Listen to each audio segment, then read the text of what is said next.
कृपा वार्ता कार्यक्रम का स्वागत। आज का ध्यानांश सर्वोत्तम समाचार। हे परमेश्वर, अपनी करुणा के अनुसार मुझ पर अनुग्रह कर। भजन संहिता अध्याय 51 पद 1। स्थानीय समाचार पत्र का अनुच्छेद छोटा था, परंतु दिल को छू लेने वाला था। सुदृढ़ पारिवारिक संबंधों पर विश्वास पर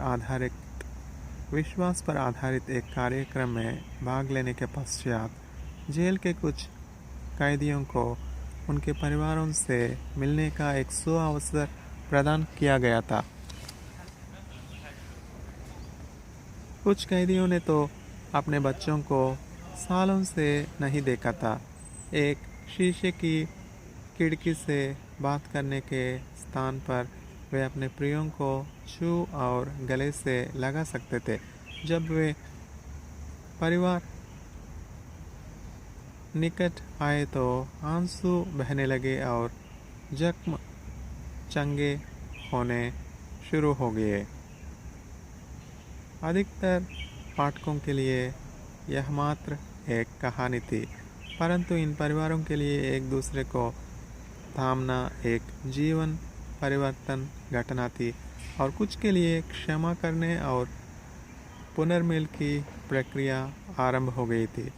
परमेश्वर का हमारे पापों को क्षमा करना और पुनर्मिलन का प्रस्ताव देना उसके पुत्र के द्वारा ही संभव हुआ और यह मसीही विश्वास का एक तथ्य मात्र होने से कहीं अधिक है। समाचार पत्र के पुनर्मिलन का वह अनुच्छेद हमें याद दिलाता है कि यीशु का बलिदान संसार के लिए मात्र एक सर्वोत्तम समाचार ही नहीं, परंतु आपके और मेरे लिए भी है। कई बार हम उस अपराध के द्वारा दबे होते हैं जो हमने किया होता है, परंतु यही वह समाचार है जिसे हम हताश के साथ थामे रख सकते हैं। तभी परमेश्वर की कभी न समाप्त होने वाली दया का तथ्य एक व्यक्तिगत समाचार बन जाता है। यीशु के हमारे लिए मरने के कारण हम पिता के समक्ष साफ सुथरे बनकर आ सकते हैं।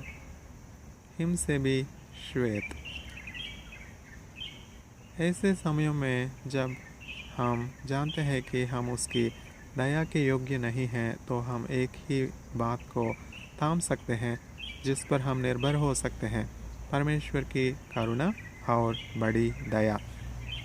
पिता, मैंने आपकी करुणा को, दया को कम करके जाना है। इस अद्भुत उपहार और सुअवसर के लिए आपका धन्यवाद कि मैं इसके योग्य नहीं हूँ, परंतु आपने बिना किसी शर्त के इसकी प्रतिज्ञा की है। क्षमा मात्र एक बड़ी खबर ही नहीं है, यह तो एक अद्भुत व्यक्तिगत समाचार है। लेखिका लेस्ली को यह सुसमाचार हमारी प्रतिदिन की रोटी से लिया गया है।